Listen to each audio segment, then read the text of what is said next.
so I came back to Sagtikos Manor with my son. So this will be part 2. But they're having a big fall festival. And I actually like when there's festivals and stuff because there's a lot of energy. So after, I always see a lot of spirits. So I kind of can't wait for that.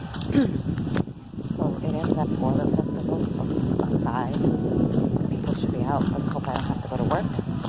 And we are going to check out everything. What it's called broom corn is the material. And it's a type of sorghum. If you're not familiar with sorghum, it's very similar to wheat, but it's actually the opposite of wheat. But it's a grain product. So basically, if you are allergic to wheat, so if you're gluten-free, you can eat sorghum. But obviously you cannot eat wheat. So what I'm doing right here is something called an X pattern, where I'm going back and forth between the sets of dowels. This is going to help to hold the broom together properly. I'm going to do one on the outer layer too, that? which is going to be a little bit stronger also. So this was just for the inside here. Alright, here what I'm going to do is taper down the stalk. That means I'm going to cut them at an angle with the handle of the for the adults, this might sound like nails on a chalkboard, so I do apologize. This stuff is almost bamboo-like.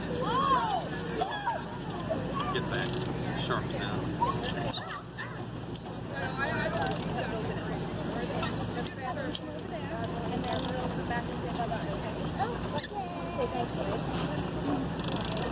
That's kind of cool, huh?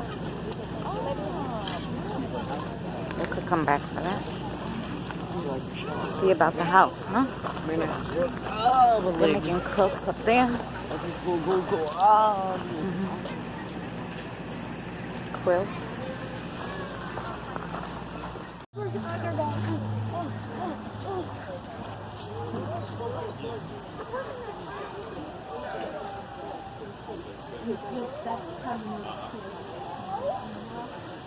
Cool.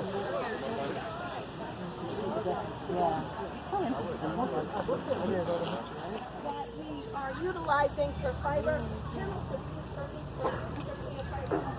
So that's what we focus on. These are all my children, literally. I have about 40 of them. I live good.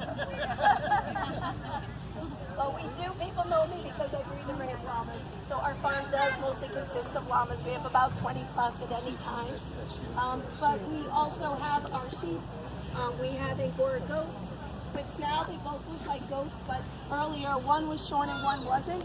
So it's kind of cool to be able to see the difference. And a lot of people think Angora goats are sheep when they're in full fleece. We also do have Angora rabbits, which a lot of people are not used to seeing because they are adorable, but they are very high maintenance. And they're not your usual rabbit. For her particular breed, when I shear, I'm going to leave her top knot on, so that way you can still see a little bit of the curls, plus it looks cute. And then we usually trim it up a little bit. So Lily, who's resting over there, is actually my older girl. She is also a Cotswold, but she's what we call naturally colored. So you can see she's a beautiful kind of silver blackish color. Whereas this little one here, as dirty as she looks, she is pure Snow White.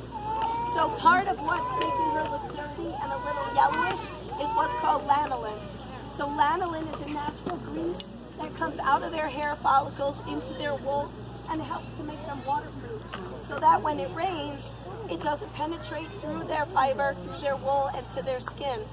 The old fisherman style sweaters were done in the grease, is what we call it. And the old fisherman sweaters were done in a yarn that still had the lanolin in it, so that their sweaters were waterproof for them while they were on the boats. I'm sure it stunk because sheep does smell. You have to appreciate the natural odor of sheep. But that lanolin has a lot of great properties. So I'm going to get started.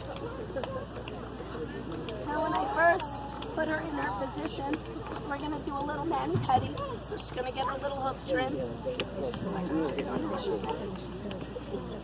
now, she's small enough I can actually just pick her up and put her in her position.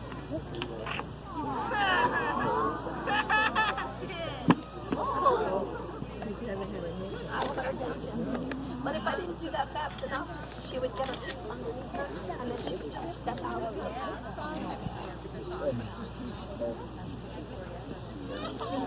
So this is not a position she has been in before. This is basically like holding her little children. Oh. It's not as easy as it seems.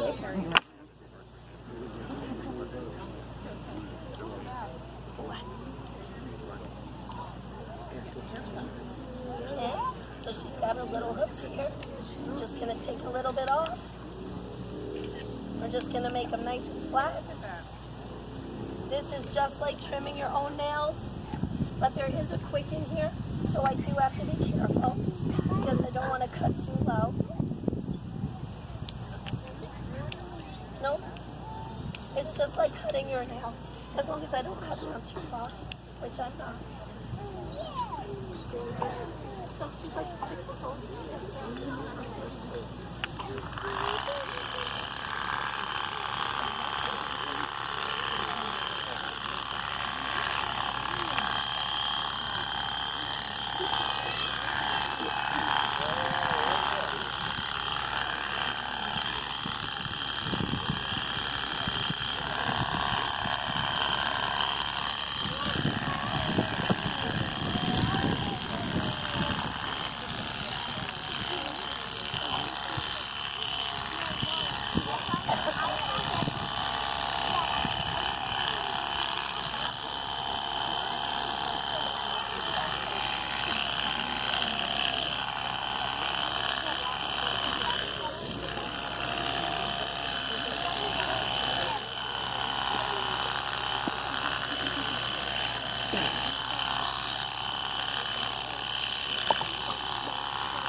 Oh my god, you see how small she is under there?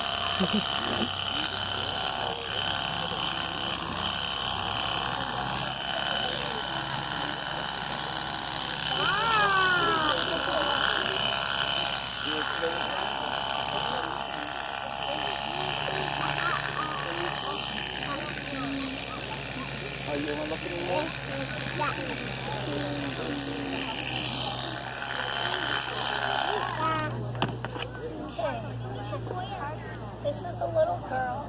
It's always good to know what your strength is. I've come close before. Alright, so we're going to get that out of the way. Alright, yeah, so I know you guys are going to get grossed out, but I don't really care. I'm going to get that out of the way.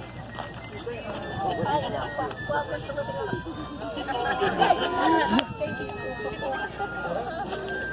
At least mine's in little beans. And it doesn't smell. Alright. So, one of the things that you guys are going to begin to see is really just how white she is. So she's got nice little skin. Where that from?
Oh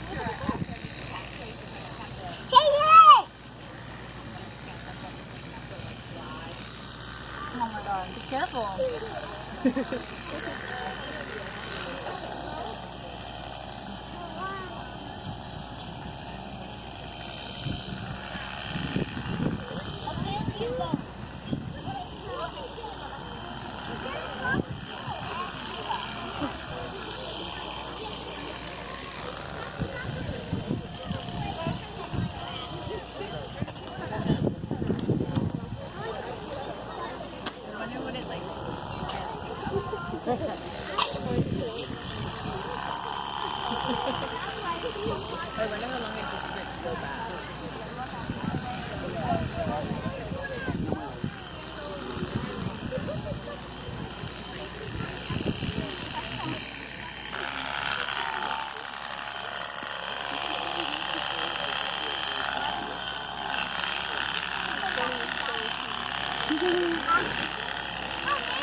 But guys, if you see anything,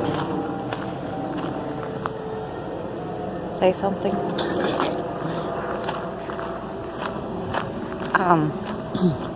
Right now in the cemetery, I think they're having a funeral procession. So I don't know if we'll be able to go in there. Here's the Indian girl's grave again. It's not very big, but it's a really cool place. Are these berries? Are these edible? No, they're not even ripe, first of all. These are cherries. Yeah. Look, they're cherries. Oh yeah, but they're not ripe, that's what I said.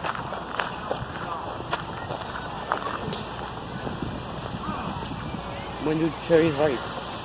Ooh, look. Those are real mustards.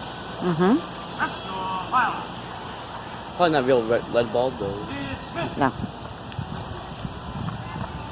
They can't even hold the muskets right. That's not how you hold a musket. Oh yeah?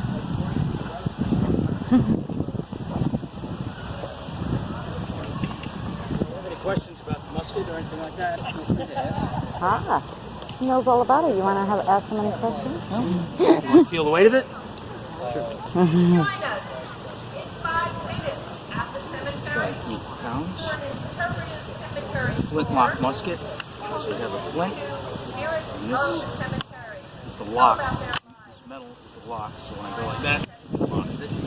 So I can't fire. So I lock it, load it now. So the way it works is this rock, which is a flint, hits this metal, the frizzen, and it's closed, and this comes down on it, causes a spark, which lights the powder that I put in the pan.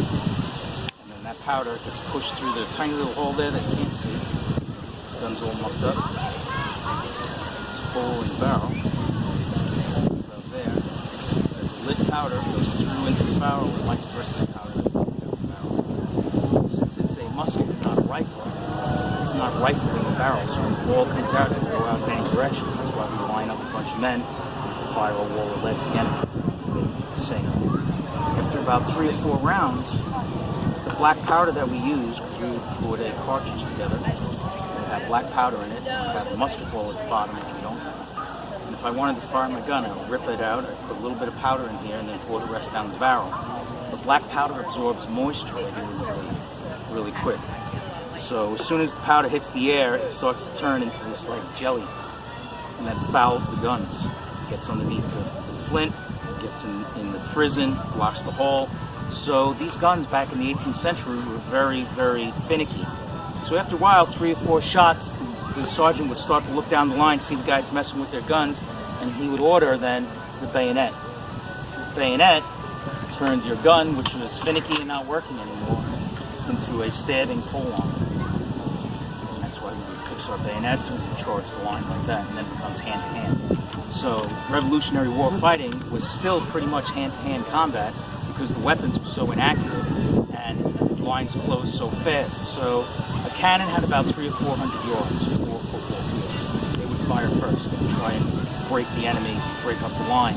And after the cannons, at about 100 yards, the muskets would take effect, and they would start firing. The musket's effective range was about 75 yards, so the first 25 yards, there's just bullets falling all over the place, really didn't happen.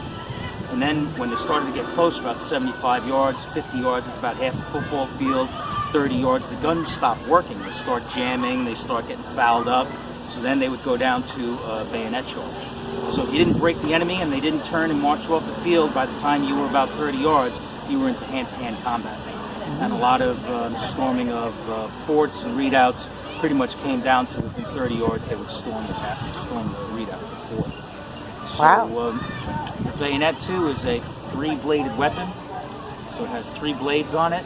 So when you got stabbed by a bayonet, you would get a triangular wound that would be almost impossible to stitch in the 18th century. In the 1700s, they couldn't pull that closed without tearing the sides. So you would bleed to death if you got stabbed by a bayonet in the field.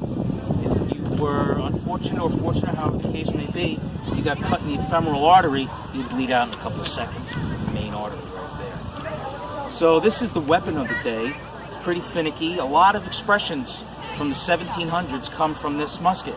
Like I said, it's very inaccurate. If you could hit the broadside of a barn at 100 yards, you were a good shot. So he can't hit the broadside of a barn. It comes from the 1700s. To lock and load, to take my gun, to lock it, and then now it's on safety, it won't fire, so now I can lock and load my gun. That comes from the 1700s. He went off with his lock, stock, and barrel. This is the lock, this is the stock, and this is the barrel. Lock, stock, and barrel. What else? Oh, so if the gun fails, and it just ignites the powder that's sitting in the pan, but it doesn't light the powder in the barrel, that's a flash in the pan. You've heard that. Hey, it's just a flash in the pan. That's just somebody who's just not ready for prime time. It's just not ready. So a lot of expressions that we have come all the way back to the Revolutionary War period and before. This gun, this is a 3rd model Brown Bess. Brown Bess was the English pattern musket of the day. The 3rd model, first model was about this long, 3rd model was about this long, 2nd model was about that long, the 3rd model is this long. This is a shipboard weapon. This was issued to ships by the East India Company, who in the 1600s were chasing the pirates all over the place, and they wanted to protect their ships, so they issued these guns. So these guns were being made all the way back in the 1600s. In the French and Indian War, we were all British subjects, and we were fighting the French here in America. We were all issued Brown Bess muskets in the French and Indian War. After the war was over, we took these muskets home, we stuck them up over the mantle or in the door or in the closet. When the American Revolution broke out, this was the first gun we grabbed. It was the gun that we had left over from the French and Indian War. So the Brown Bess musket was the most common musket. A couple of guys over here have a French pattern. He's working on his French pattern Charleville musket. The French, as you may know, gave us a lot of supplies, a lot of materials, a lot of weapons. The weapons they gave us were the Charlevilles. The Charlevilles were a much better gun for cleaning. When I have to clean this gun and I want to clean the barrel, I have to pop out these pins that are in a flange here on the barrel. So I have to pop these out. The Charleville, if you go in there and look at that, has a clip. So they just clip it, slide it off, the barrel comes off. Instead, I got to pop out these pins. I can't lose the pins. I got to put the pins back in. Pins here. These are holding this barrel in. There's a flange on the bottom of the barrel, and the pins go right through it. So it holds it in. So if I have to break down after today, we would break down our guns, we'd clean them. The French would be popping them off, cleaning the barrels, and we'd be pounding pins out. So the 2 main guns were the Charleville, the Brown Bess, and the Charleville. So it's about 8 pounds with the bayonet on it. It's about 10 pounds. This is a modern safety device called a hammer stall, because if this accidentally goes off and you have powder in it, you know, something bad can happen. If there's no powder in it, there's a little bit of goo in there that just lit. So this is a brake. So now if I was to drop my hammer and hit this leather, it wouldn't get a spark and the gun wouldn't go off. So A lot of times we do order arms, the guns go like this. And if they're loaded, we don't want anybody shooting their ear off or their neighbor. So we have this safety. We also have this safety that wasn't in the 18th century. This is called a flash guard. So if we were in the army and we were firing, okay, you'd be right of me. And if I didn't have this on, the powder would be, when it's lit, would flash out that way. British soldiers were professional soldiers. The longer they were in the army, the more likely they would have had pockmarks on the side of their face. So if you were in a tavern, you were hanging out, and you saw a bunch of British, and you see one or two guys have pockmarks, you would know that they were professional soldiers. Continental soldiers were in for a 6-month enlistment. So you would join, you would train, at the end of 6 months you'd be discharged. So you didn't train as well as the British. You could fire your musket 3 times in a minute, 20 seconds to prime, load, ram. The British could do that 4 times in a minute. They were professional soldiers, so they were constantly training, and they weren't discharged after 6 months. So the British were better equipped, better uniformed, better trained, and yet we still won the war. What else want to say? Nothing? Sure. Thank you. Sure. Wow, you want to go see the other ones?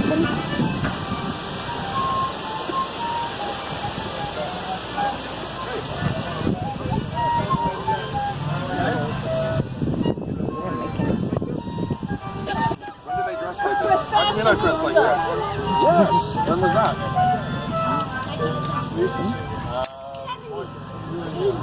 Yes. 17. No, Saratoga. That's 17.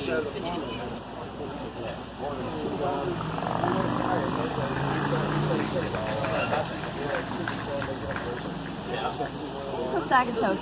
S-A-G. Cool, right, Tom? Sagtikos. Sag. T-O.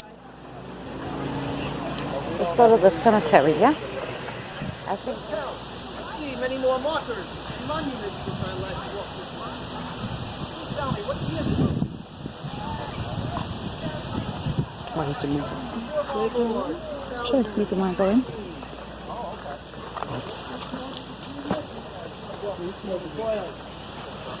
Come over here. Go right by that chair. Dignity. Does not look for a 203-year-old clock. Good God, madam. For surely you flatter me. What's the reason that the presence of a mirror may be near, and my virtue and vanity shall not permit me to indulge in such vice. See, I first came to this land a long time ago, but not from here. I was not born here. I was born in a little town due north and east of here in the Sagtikos. Does this town still exist? Yes. Good. You see, my mother, Mary Woodhall Thompson, was the sister of Richard Woodhall, the first magistrate judge of the town of Brookhaven. The darkest fellow between us. Well, his second-born son was my first cousin, Abraham Woodhall. Does anyone know this name? You know the alias of my cousin's name? Samuel Culpa. The founder of the Culpa Spy Ring, along with one of our other friends, Benjamin Talmadge, lieutenant in the dragoons, and General Washington during our Continental Army days. You see, growing up in there, many of us had patriot leanings, you might say. The Strongs, the Talmadges, the Brewsters, the Woodhalls, the Thompsons. I was born there in the year of our Lord, 1743, on a cold January morning. I was the second-born son, Mary Woodhall Thompson, and my father, Jonathan. When I was 15 years old, still really a lad, my father, realizing that here in the British colonies here, that under the law of primogeniture, that only my elder brother Samuel would be entitled to my father's estate upon his demise. And my father Jonathan, being a good and just man, seemed a different outcome for his second-born son. So he went in search of property. Property is legacy, you would say. And he found this land in the possession of the Carl family of Huntington fame. For 50 years they toiled here to make a farm of this somewhat inhospitable land, you might say. Much sand here and clay base. But they weren't the original owners. The original owner was Stephanus van Kortman, the first native-born Dutch mayor of New Amsterdam, or York City, when it was Dutch controlled in 1692. He purchased this land from the Sagtikos Indians. In 1697, he erected the first structure on this land. It still exists to this day. I see it from here. All the other additions and extensions were placed upon that main structure. When I first came to see this land, it was very untamed, raw, and wild. With the exception of the small hunting lodge, 4 rooms, and some outbuildings, barns for the animals and such, there was not much here. And what they had developed as a farm. But my father said, my son, this is prime fishing, farming, and fowling land. It stretched from the Great Bay of the South, 7 miles north to Mid-Island. Not quite a mile wide at its point, but still, 1,200 acres, and he paid 1,200 pounds. And he said to me, my boy, know that, a pound an acre, that is what this land costs for your legacy. In 1772, just before my 29th birthday, I wed, and I took me my wife, Mary Gardner of East Hampshire fame, who had descended of Lion Gardner, Gardner's Island. I was appointed a magistrate of the King's Court, right here in Islip, first judge of the town of Islip. I also helped co-founder of the first Presbyterian church, right here. I was a local committeeman and the founder of the Long Island Militia. The Long Island Militia at that time was not rebellious, for we were still under the King's rule. Until 1775, after Concord and Lexington and Bunker Hill, different than those days. Many of our neighbors, after General Washington and our colonial forces lost the Battle of Long Island, fought right here in Brooklyn and Jamaica Plains. Many neighbors who were leaning patriots had to flee to far-off Connecticut, known as the refugees of Long Island. Think of it. If you had to pick up and leave everything that you've built and owned, and leave it for every ragtag, bobtail Tory to come in here and take your possessions or your property, how would you feel? Yes, madam. Angry is the word of the day. So you might be wondering, how did I maintain my property during those difficult years? You see, well, I was a magistrate, as I told you. As my uncle Richard did in Brookhaven, I merely took an allegiance of oath to the king and crown, and therefore was able to keep my property. Publicly, I had to make that claim. But many of my neighbors, they suspected me of my patriotic leanings prior to our great struggle, our cause of liberty and independence. After that defeat, General Sir Henry Clinton, who was the commanding officer of British ground forces here in the New York region, occupied our home, making it his headquarters. For 5 long years, my wife and I and our 2 small children were relegated to the 3rd floor garret of our home, attic. Such that I was of cleaning. On one occasion, as I ascended to the 3rd floor attic, carrying merely a lantern in my hand to light the way, when a British sentry on duty in front of the manor saw me walking those stairs, and thinking back to what happened back in Boston and Paul Revere and the midnight lantern lighting, suspected me of possibly alerting some rebel troops on shore. And he raised his musket and fired a bomb, shattering the window, missing it by nearly inches. The musket ball lodged right there into the steps.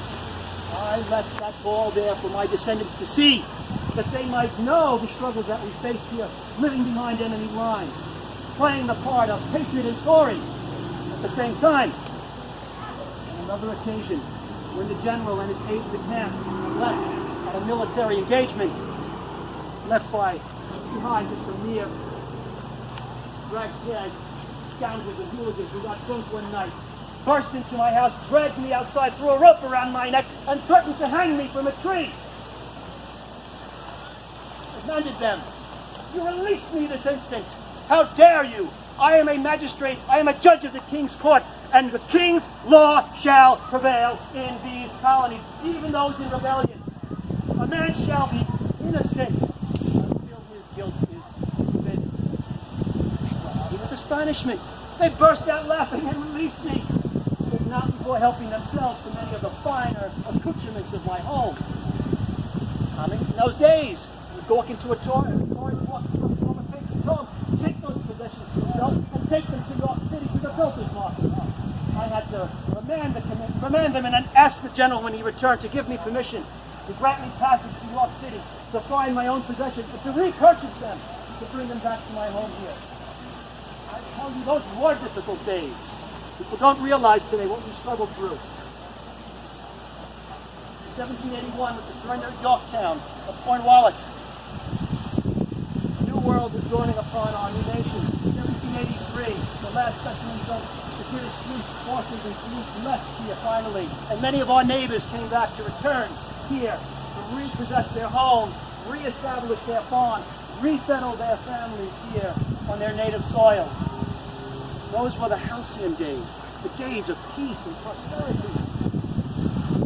And those days were short-lived. So in 1786, my wife Mary, my beloved, took ill. And she deceased me, leaving me a widow with 4 boys to raise. Jonathan, Abraham. Then glorious news came one day that our new president of our new nation, the United States of America, was going to tour the Long Island region, thanking those patriots who remained behind and aided and helped him provide much of the military intelligence, and that he would spend the night in those homes who were particularly important to him.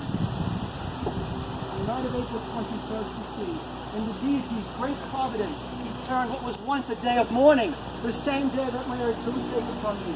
The general was coming to me, and he turned the day of his mourning into rejoicing as we hosted the first president in our home. If you tour my home, touch the handle of the 1772 edition. That is the same doorknob that the president himself turned as he entered my home. That key, the brass key, very large, that you see in the lockport, that is the same key that was there from 1772. It remains to this day.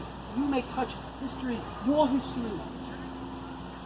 The following year, I married Sarah Bradner of Goshen, New York, a fine woman, young woman, younger than my years, and gave me 2 more children, 2 daughters.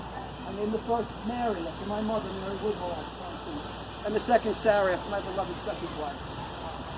But hence, on 1816, one day, after my 73rd birthday, I parted from this world, right here in this home. You can see it was a good and interesting life. I feel a pull to the other world pulling me now, and I must depart from me, but not before I thank you for your charity and felicity and grace. I will remain your obedient and faithful servant, the Honorable Sagtikos Manor. Thank you.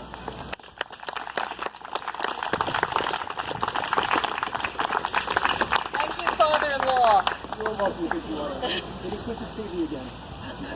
It's been a long time, has it not? What do we have here? Do I not know you? Are you friends with relatives or friends with us? I don't think I've had the pleasure of meeting you. I'd like to introduce myself. I am Elizabeth Hayden Johnson. I am the daughter-in-law of Isaac. I've walked these grounds for many a year, and I don't recognize anything anymore. Where are the fields, the grain, and the pastures where the cows and sheep graze? And the apple orchards, they're all gone. All that's left are crab apple trees. And there are the grapevines. Oh, I think I see them in the garden yonder. But that was my garden, and now it's surrounded by a brick wall. Why ever did they do that? I suppose it was a good thing. So many things have changed. I don't recognize anything anymore. I would walk the Great South Bay, and now I walk here. Because now there are these horses and wagons going back and forth on this black shiny, is that a road? No, roads are really clear. They're not just black, shiny cereal on the ground. Right over like this. And these houses, they're small, around our home. So we came across the street. It was really busy over there, and we may go back there. I don't know if the gate will be open to the cemetery when everybody leaves. But we figured we'd come across the street and go to those trails that we saw the last time. See what's on the trail. Maybe it's something cool.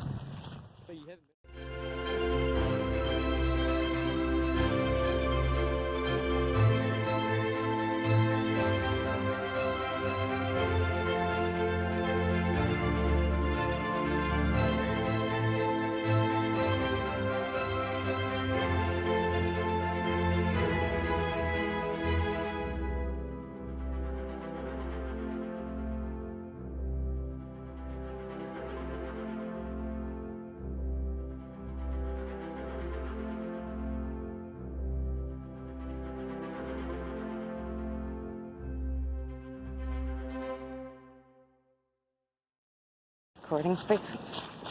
Oh, I hope so. Hey. Ow! So sorry. So sorry. Hey, Mom, which way did we come from?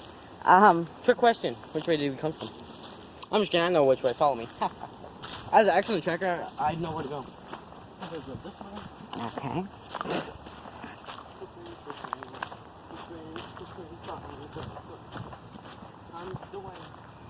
Okay.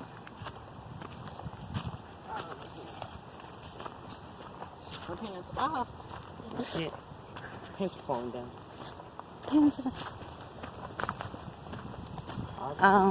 Okay, so we're going this way. Right is always the right way. Yeah. Trick question. Where is that quote from? I don't know. I don't know either. That's why I said it's a trick question. That's what people do when they say trick question, because they don't know how to answer their own question that they ask. Oh. I thought they say that because there's more than one answer. Oh, I don't know.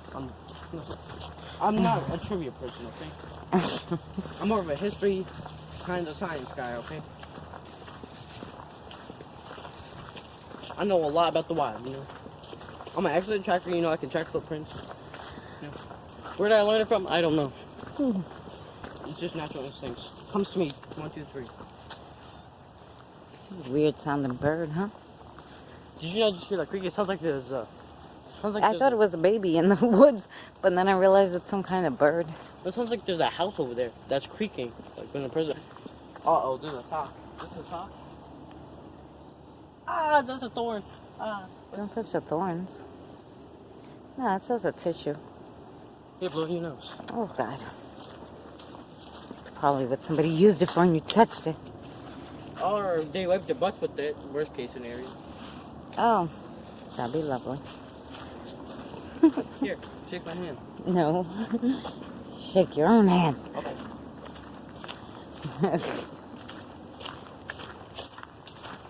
Why'd they color the tree branches, I wonder? White and green. So you know which way to get out. No. The green. Once you painted the arrows, if you don't follow the arrows, what's wrong? See, look, we found our way out. See, told you, that's where the arrows lead to. Aren't I smart? And what's these And things? you said that this wasn't a trail. And I said, hey, let's go over here. These are trails. And you said, no, they're not. I only knew what the trails were that when I came in. No, this is some health thing. Physical. Let's get physical.